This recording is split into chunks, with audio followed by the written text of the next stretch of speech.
Hey, Alice, sorry I couldn't pick up your call. I was in a meeting at work. What's up? Something happened? Well, kind of. Are you almost done at work?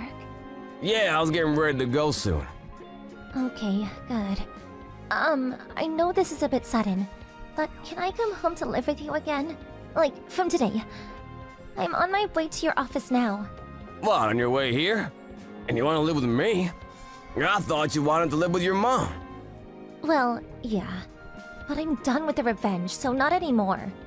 Revenge? Yeah. I said I wanted to live with Mom only for revenge. The truth is, I want to live with you. Sorry, I'm not following.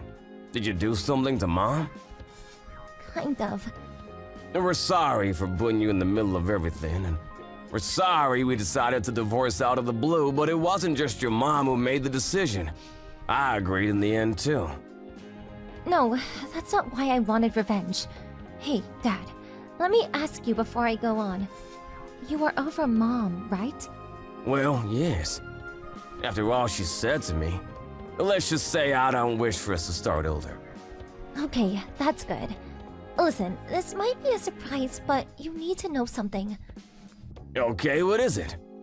Mom wanted a divorce because she was having an affair. What, an affair? Yeah, you know she brought up divorce out of nowhere. Yes, but she never mentioned anything about someone else. Of course she wouldn't. She didn't want to make it look like she was at fault. It would only be a disadvantage for her if you found out. You trust her too much, Dad. Mom has been in an affair for the past year. I wish I didn't find out neither, but I accidentally saw her go into a motel with another man. What? What were you doing near a motel? I'm sorry. I once lied that I was staying at a friend's house, but we actually went to this gig that this band was playing. I see. I'm so sorry I lied, Dad. I thought you'd say no. That's okay. So that's how you found out about Mom's affair. Yeah. Why didn't you tell me sooner? You could have talked to me. I didn't have any proof. I know that you would have believed my story. But Mom is very careful of her tracks, so she could have talked her way out of it. I thought of telling you once you two were going through divorce. But you were so hurt, Dad. I felt horrible for you. Oh, sweetheart. I'm sorry, I should have been there to listen. No. Nothing is your fault, Dad. This is all on Mom. It must have been hard for you to be with Mom all this time. Yeah, but I feel better now. Now that I got my revenge. I think she'll contact you soon, asking to get back together. What? Alice, what did you do? Hey, I've arrived at your house now. I will give you the details later. I'll be outside of your building. Don't keep me waiting.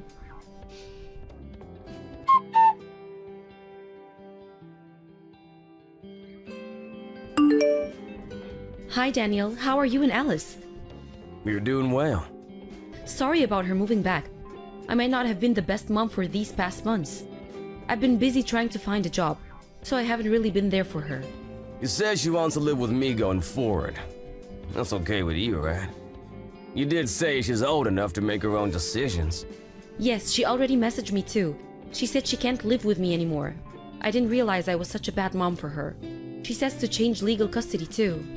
If that's what she wants, we should change it. Although we only have a few years left until she turns 18, but I will arrange the documents. I've been thinking a lot since I moved out.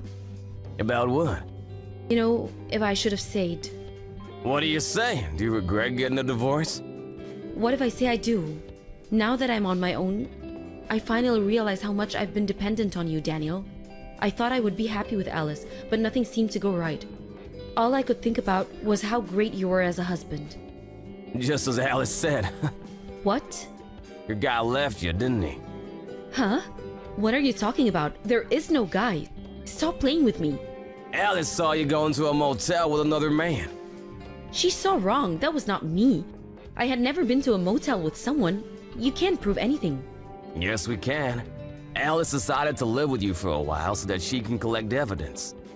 You're lying. Nope. You were having an affair with your boss from your part-time job, weren't you? Better yet, he was married too. You broke off our marriage because he said that he wants to get a divorce to marry you. Then his wife found out and he dumped you instead, right? No, Which part am I wrong? he fooled me. He said we'd be together, that's the only reason why I divorced you. But then he started saying his wife and kids are more important to him. It was a fraud. Oh, so you think you're the victim? The truth is that you left me for another man. Do you think that makes me feel any better than before? No, it makes me feel worse. I was an idiot. I let that guy talk me into betraying you. And now it has all come back to bite me. I'm so sorry, Daniel. You don't have to apologize to me. It's all done and over with. What? Do you mean you forgive me? What do you think I am, stupid? No, I don't forgive you. I mean, you don't have to apologize to me verbally, because I'm suing you. Sue me? On what grounds? We settled our divorce. You can't ask me to pay you anything. We will see about that. I've already hired a lawyer to look into this. You were not telling the truth when you made me sign those papers, so he thinks there's a good chance we can work something up. Let's sit tight and see, shall we? Wait, I'm being sued by his wife too? So what? You got your division of assets, pay from that. But then I won't be able to live. Then I advise you work. I've only had a small part-time job since we married. It's impossible for me to find a decent job at this age. Daniel, I'm sorry. I'll never cheat on you again. I'll never betray you, so please take me back. Give me another chance. No way. You said you thought it through. You said your mind was made up. I finally see that you're the most important to me. Well, moments ago, you were head over heels about your boss. And now that he's done with you, you want me to take you back. You got some strong nerves. Please forgive me. I should have realized how lucky I was to have a kind husband like you. I will never hurt you again. I will spend the rest of my life only for my family. Nah, you can live however you want. If you stay with a boring guy like me, you might just change your mind again. And also, Alice has not forgiven you either. She may be older now, but she still is a child. Do you realize how shocked she was when she saw you two? I will apologize to her. Can we please get back together if she forgives me? Please. That's not possible. She is sitting next to me right now, watching us sending these messages. And she says she never wants to hear from you again. I'm sorry. I was wrong about everything. I'm sorry for having an affair, and I'm sorry for ambushing you to a divorce. Please forgive me. It's too late. Way too late. You're the one who told me not to be such a baby. And you said, let's just move on with our lives, right?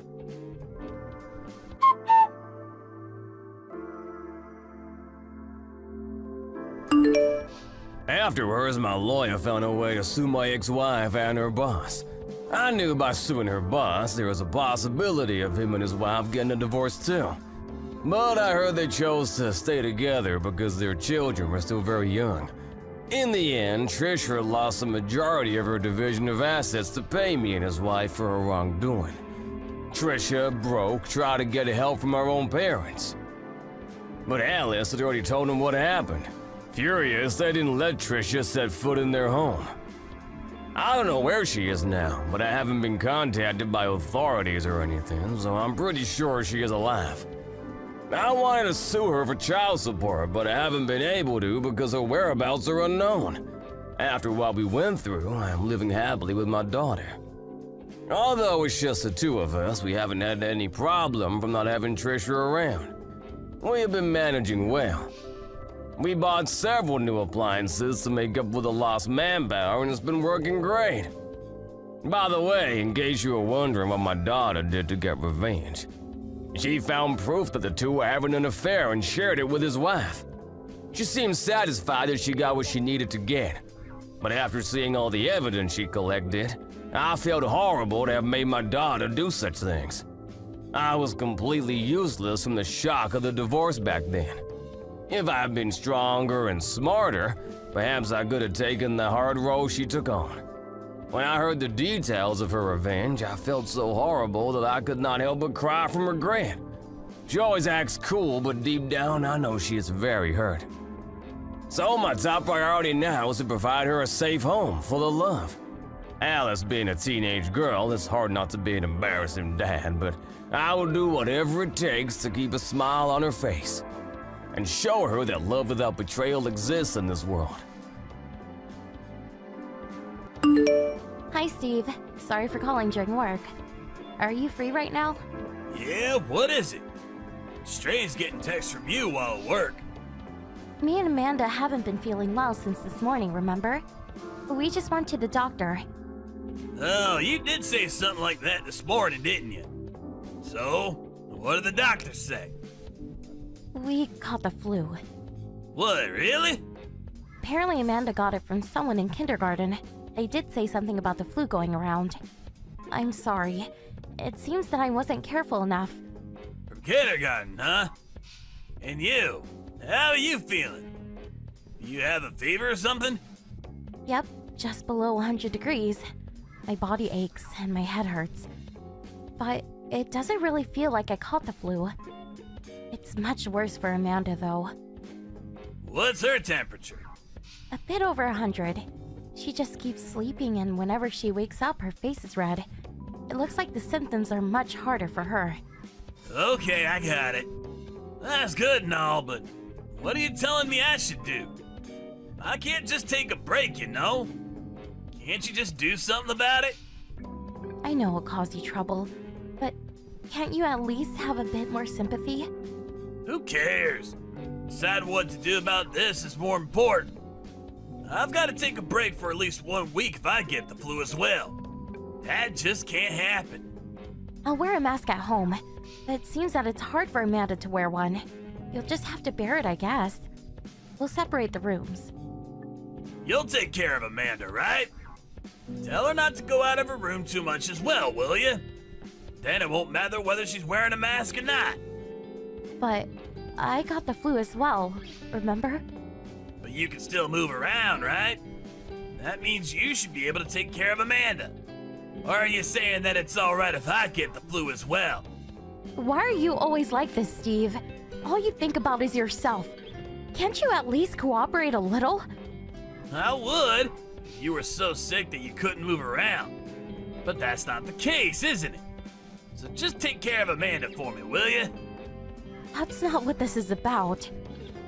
Actually, I'm pretty sure that this is what it's about. Also, just because you have the flu doesn't mean you can stop doing housework, alright? You know I can't cook. That's what I thought you would say. I'll do what I can while I can still move around. Does that please you? What do you mean, does that please you? It's the obvious thing to do in your position. I mean, it's not that I won't help if things get really bad. Tell me if that happens, will you? Yes, I get it. I'll tell you if I can't handle it anymore.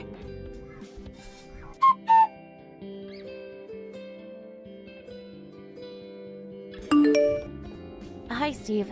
Sorry, but can't you finish early and come home quick today? What? Did something happen? Amanda looks really sick. She's got a fever of 104 degrees. I want to take her to the doctor. Sorry, but there's work I still need to take care of. I can't just drop it and go home, you know? What about tomorrow then? You don't have work on Saturdays, right? Yeah, but the clinic's closed on Saturday, isn't it? They're open until noon. Can you drive us there tomorrow? Sorry, but I can't. Why not? I'm going fishing with my colleagues tomorrow. It starts early, so I won't have time to drive Amanda to the clinic. Fishing? Can't you just go fishing another time? Prioritize your daughter, please. I promised I would go a while back. I can't just cancel abruptly. Wait, why don't you take Amanda? The clinic's not even that far. I said I'm not feeling well. Why are you not able to think about me as well? You should be fine as long as you go by car. Or is it that you're too sick to drive? Won't you be taking the car if you're going fishing? How will I drive? Oh, you're right. I didn't think about that. It's not funny. I'm begging you. Just take Amanda to the clinic before going fishing. I can't. It starts early in the morning. You don't even seem that sick. Why not just walk there? Will you please cut it out? How can you just say such things? You even make me do all the housework even when I've got the flu. Aren't you at least a little worried about me? No need to get so mad. You're just over-exaggerating again. You don't have influenza. It's just a cold. Amanda will be fine by tomorrow, too. You know that there are people who die from influenza, right? Yeah, but it's basically zero, right? Stop trying to prove your point with such ridiculous examples. You know, when I was a kid, we had none of that. You're just being overprotected. Fine. I'll ask someone else to help. What? Oh, do that, will you? It'd be a lot easier for me, too. Yep. Good luck with work, I guess. Have fun with tomorrow's fishing, too.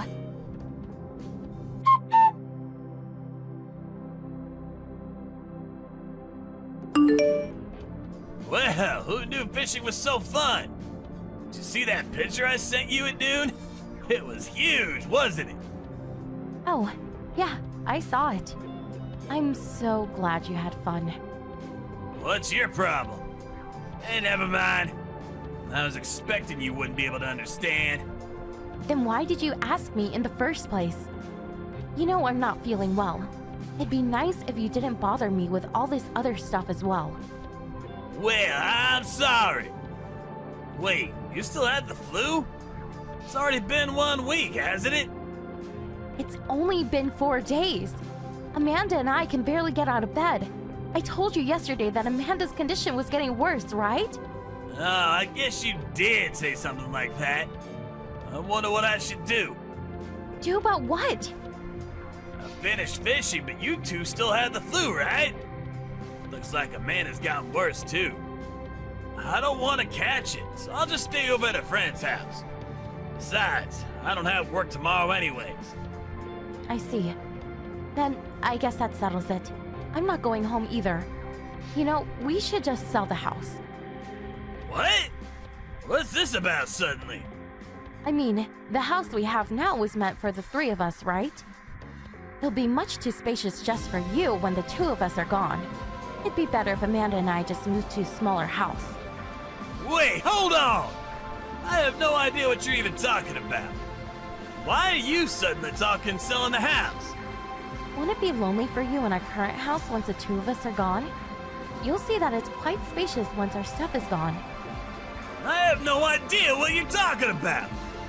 Why are you suddenly talking about leaving? What do you mean you don't understand? Fishing was more important to you than taking care of the 2 of us with the flu, right? I don't see a reason to remain being a family. What? So that's what this is about? You're mad I didn't prioritize you two? Are you trying to get my attention by threatening to leave or something? You're such a child. That's so devious of you. Sorry, but I don't care whether it's devious. I mean, it is your choice whether you're going to stay in the house or not. Me and Amanda aren't going to be staying, though. Do you really understand what you're doing? You're saying you want a divorce, right? Yes, and? I think that getting a divorce is better for Amanda as well. That's what I wanted to talk to you about. You clearly don't understand. You're a housewife, aren't you? How are you gonna make a living without me? I actually do have some skills, you know. I used to work before I married you as well. I'll manage it. You'll manage it. You have no idea what you're getting yourself into. This isn't enough reason to divorce, you know. I'm not gonna insult you anymore, so just calm down. What? You don't want to divorce? Well, yeah. I just went fishing and now this? Stupid, really. No one is just gonna say, yes, let's get divorced in my position. Well, I have a proposition then. Amanda and I are currently at your parents' house. So if you want to say something, come over now and say it to our faces. Let's talk it over from the beginning face to face, shall we? What? Why are you at my parents' house? You didn't tell me anything about that. You wouldn't take us to the doctor, so I asked your mother to come and help us. She's taking care of us now. You asked my parents for help? I mean, I guess their house is close to ours. Why did you tell me first? Well, I'm sorry, but we really didn't have the luxury. Amanda keeps getting worse and our husband was of no use, so... Yeah, I got it. How's Amanda? It was nothing, right? Luckily, yes. But it doesn't excuse what you did to us. Well, that's it, I guess. Come here if there's something you have to say. Let's talk it over so we can come to a conclusion both of us can be happy with.